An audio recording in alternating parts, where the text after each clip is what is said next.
Cal is, but you don't solely do affordable housing.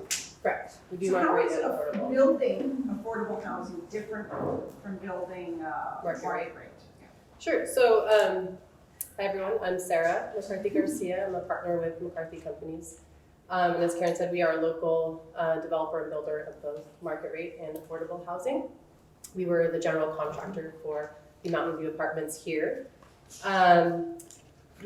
Our goal is really to meet the needs of all housing opportunities throughout the tri-state.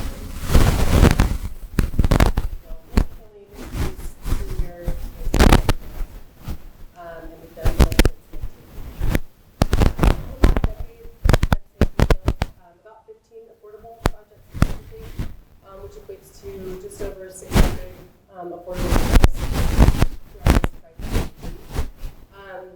And to start, any development in California is challenging.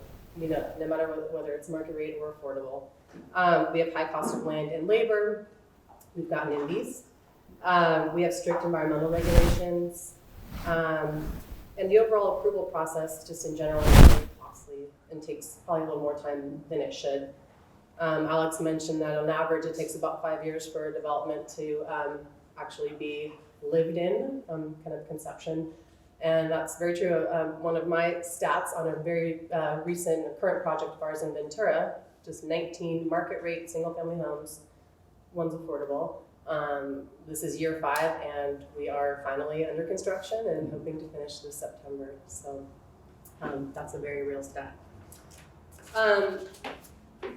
So there really are some additional layers, as we talked about, and some of the things some of the notes that I put together for this question today are maybe a little bit redundant. Alex and Doug both did a very nice job explaining affordable housing in general and some of the layers that we come across. So I don't want to ever come across as being negative. This is just facts of when we're doing affordable housing projects. This is in addition to what we'd see in a normal market rate project. So affordable housing doesn't mean cheap housing, especially in California. A study done by the California Department of Housing and Community Development in 2014 indicated that a quarter of the cost of building affordable housing goes into governmental fees, permits, consulting fees, and I think that's pretty impactful when you think about that, especially on a $44 million development. And because the projected net operating income from affordable housing developments is lower than that of market rate developments, developers generally have to secure financing from a variety of sources.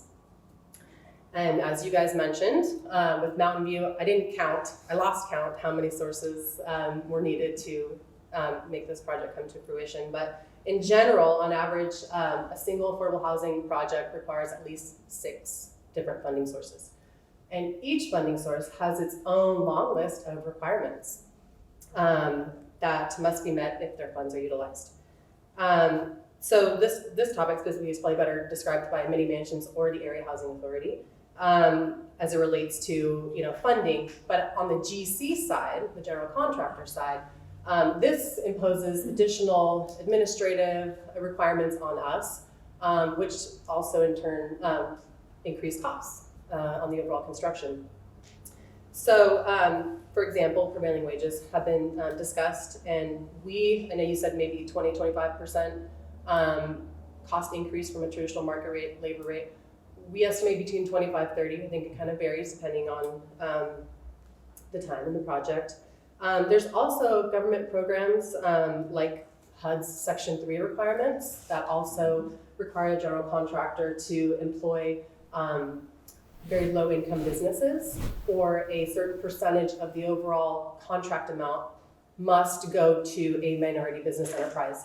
And while this is great and helps these businesses, at the same time, it can increase construction costs because oftentimes if we need to meet this goal, they're not always the lowest price. We're getting like 3 bids per trade. It's not always the lowest drywall contractor. That is also the minority business, that meets that requirement. So we often have to select a contractor that, may be a little bit more.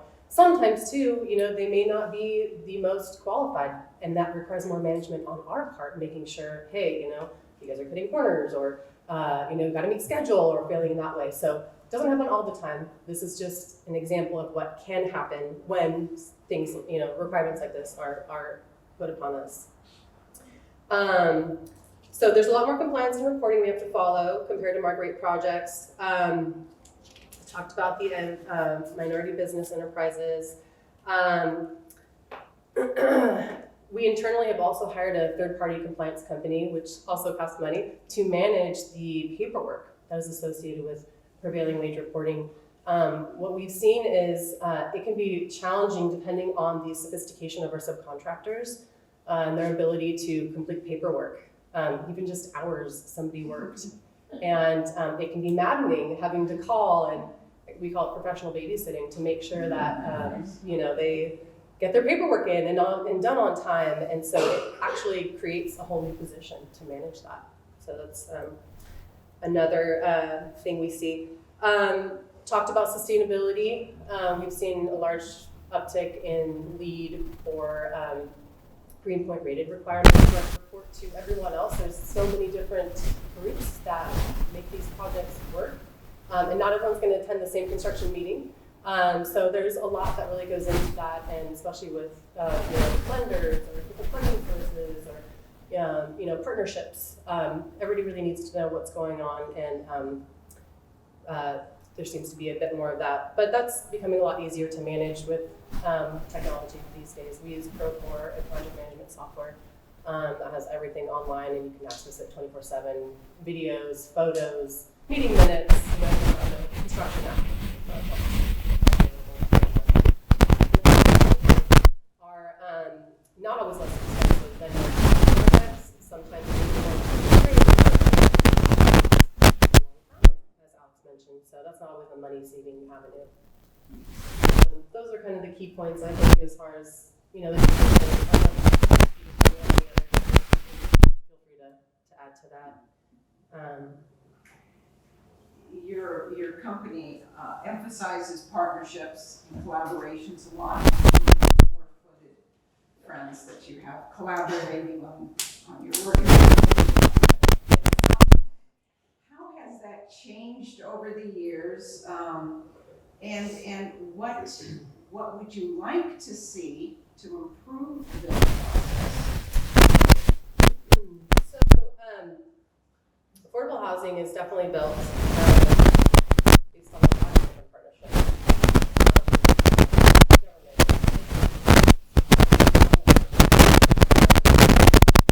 Private financial institutions. There's a lot that really goes into it. And the way it's built is a result of successful partnerships between all of these different groups. We've been doing this since the early 80s. As a GC, and then we have, a few of our own developments, and we are also a fee builder on some of these deals. So we're able to see from the different projects that we work on how the cat can be skinned, many different ways. And with, the Speaking like a dog owner. We are a very dog-friendly office, so that's why Karen was bringing that up. So the housing prices are an all-time high. They're really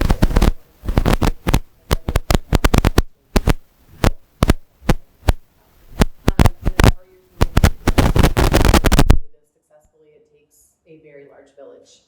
On the affordable front, partnerships and collaborations are increasingly more important.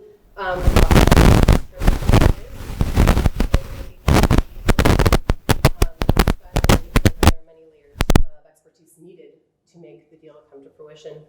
So I've got a very long run-on sentence on purpose, but from finding land at the right price,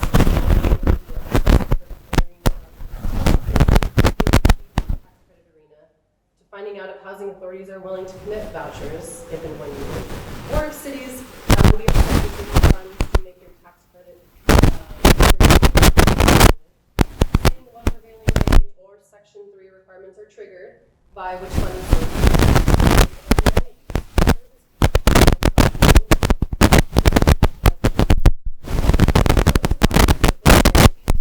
and on time. This this run-on sentence really just scratches the surface of what goes into making these communities come to life.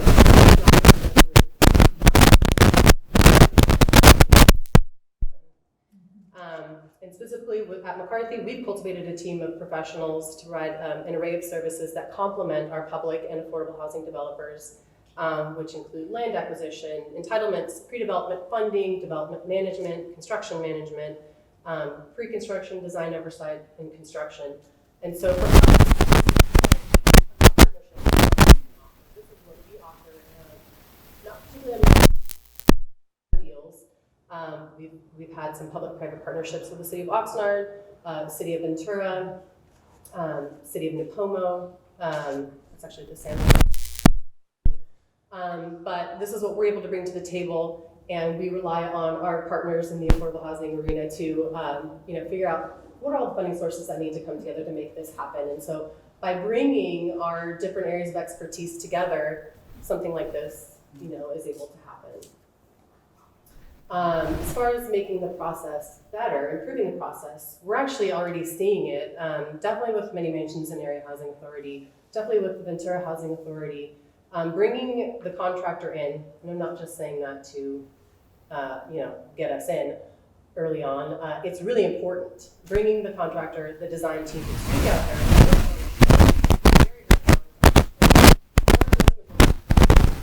Resident needs. How are we going to meet these? What are the plans?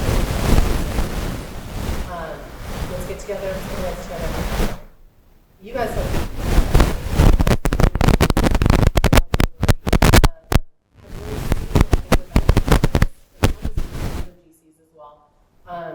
There's pay a little bit more upfront for pre-construction.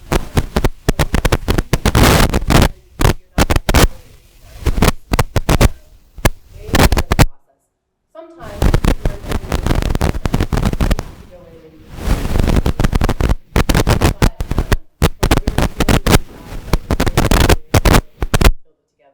design it together.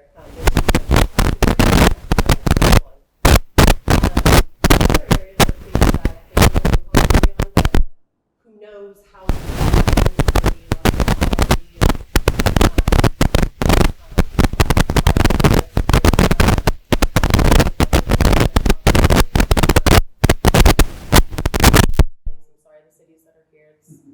No knock on you guys. No knock on you guys, just these all add to it. So that's need for various flavors of but these are things that could help. Creation of land trusts, which is happening. This would help particularly in California where land costs are so high. Reforms in the low-income housing tax credit program to reduce legal and other soft costs. And if there's any special program or sustainability requirements that maybe don't need to be, imposed, maybe lifting those a little bit, that could, help at least with the affordability component of it. So, that's it. Thank you.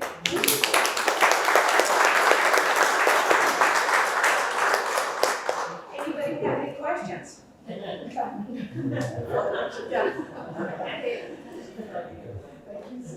you. Okay, we're gonna bring up the City of Fillmore.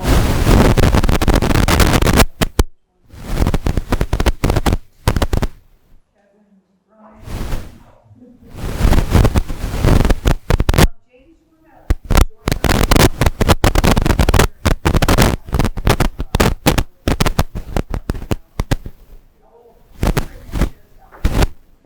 Just have the whole.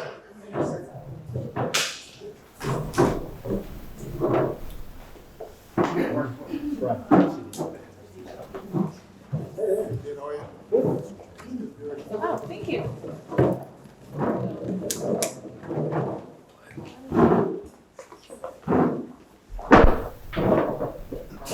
Good group of people. Thank you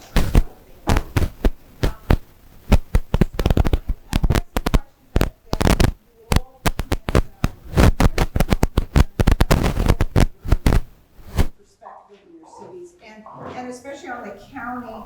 Very, very important that we have a very high quality product for the people who are going to be here, people who are going to live here.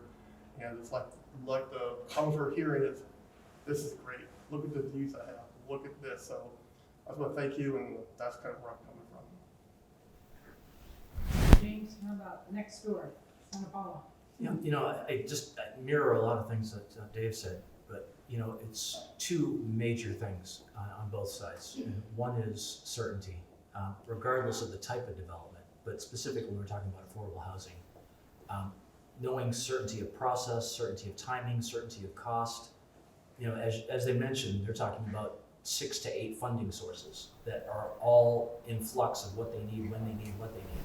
And the last thing we need to do is walk into the city with a whole bunch of iterative conversations. And a lot of people have explained it to me this way: it's the 20